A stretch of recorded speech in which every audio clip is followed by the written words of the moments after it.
Bayangin, kalau timnas Indonesia lolos ke Piala Dunia, hype-nya bakal gila-gilaan. TikTok full trending, IG rame, stadion penuh sorakan.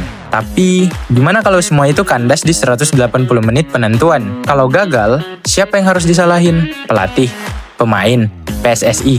Atau justru ekspektasi? Tapi tunggu dulu, jangan buru-buru nyalahin. Di video ini, kita nggak cuma bahas siapa kambing hitamnya, tapi juga ngulik peluang realistis timnas Indonesia buat tembus Piala Dunia. Dari persiapan federasi, performa pemain, sampai drama di balik layar, semua kita kupas tuntas.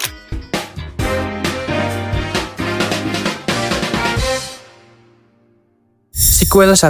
Siapkah timnas Indonesia untuk Piala Dunia? Kalau kita ngomong soal kesiapan timnas Indonesia, fondasinya jelas ada di federasi dan manajemen PSSI. Ibaratnya, PSSI itu coach besar yang mengatur semua strategi. Siapa pelatihnya, bagaimana program latihan berjalan, sampai manajemen pemain muda. Masalahnya, seringkali ekspektasi tinggi tidak sejalan dengan realita.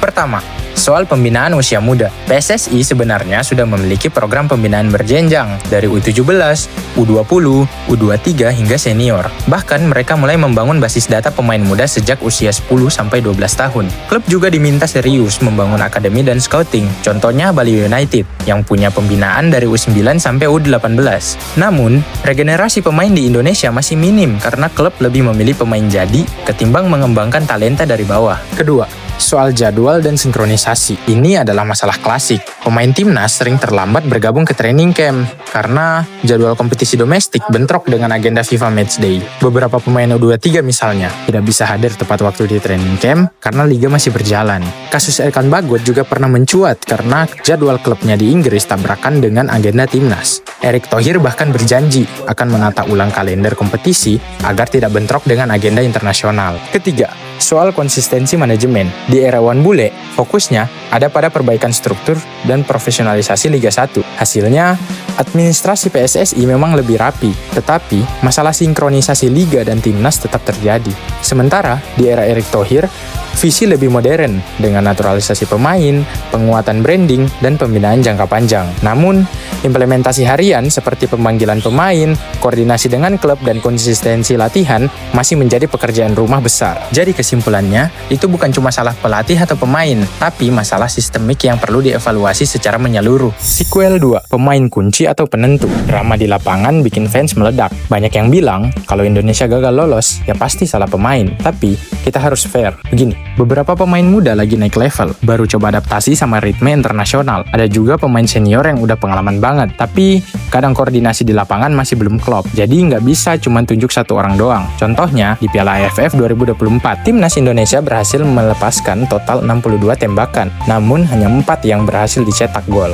Ini menunjukkan bahwa konversi peluang menjadi gol masih perlu diperbaiki. Faktor tekanan mental juga salah satu faktornya. Bayangin aja, ribuan mata fans mantengin tiap gerakan, media langsung interview, bahkan timeline Twitter bisa meledak tiap kesalahan. Belum lagi faktor eksternal yang kadang absurd tapi nyata. Cuaca panas terik bikin stamina cepet drop, lapangan licin bikin kontrol bola nggak maksimal, atau keputusan wasit yang kadang kontroversial, bikin tim kehilangan momentum. Semua hal itu bikin kegagalan lolos tuh bukan cuma salah satu pihak, tapi kombinasi drama yang kompleks. Tapi lucunya, semua drama ini justru bikin sepak bola makin seru. Kita nggak cuma nonton pertandingan, tapi kayak nonton serial penuh twist. Sampai interaksi kocak antar pemain yang bikin mereka tetap rileks di tengah tekanan. Jadi, meskipun performa kadang fluktuatif, itu semua bagian dari perjalanan seru yang bikin sepak bola Indonesia hidup dan penuh warna. Sequel 3.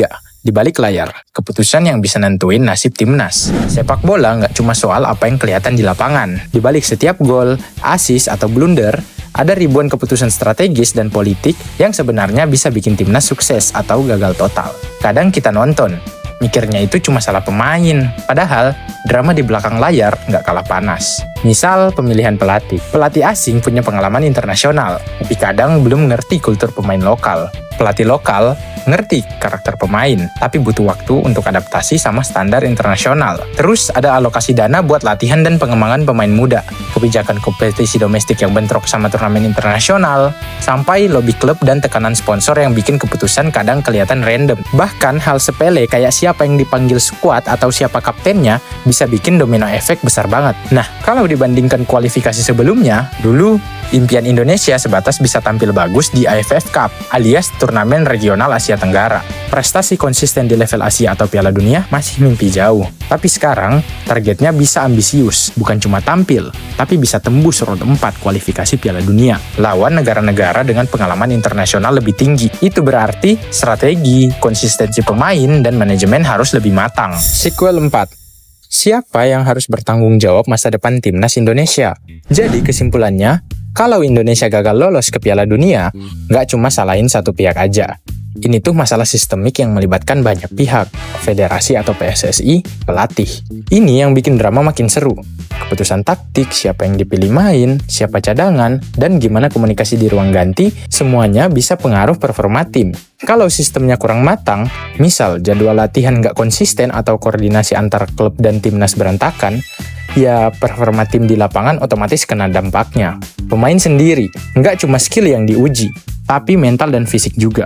Mereka harus bisa handle tekanan media, fans, bahkan komentar netizen yang kadang brutal. Performa di lapangan nggak cuma soal jago ngedribble atau bikin gol, tapi juga konsistensi, komunikasi sama teman satu tim, dan kesiapan fisik di setiap pertandingan. Fans dan lingkungan. Kalian nggak salah dengar, kita sebagai fans punya peran. Kritik itu penting buat bikin tim sadar. Tapi, kalau kebablasan malah bikin mental pemain down. Support kita itu energi tambahan buat mereka.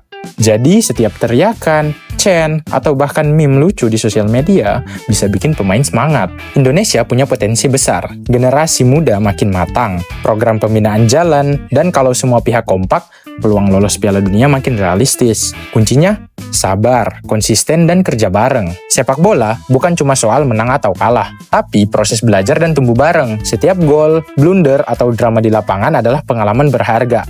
Jadi, nikmatin perjalanan. Tetap dukung dan seru-seruan bareng timnas, karena disitulah warna sepak bola Indonesia hidup. Itu dia semua drama, misteri, dan hype seputar timnas Indonesia dan peluang mereka lolos ke Piala Dunia. Dari persiapan, performa pemain, sampai strategi di balik layar, semua punya peran penting. Dan kita sebagai fans nggak kalah pentingnya. Kalau kalian suka konten kayak gini, jangan cuma nonton aja. Klik like, tulis komentar kalian.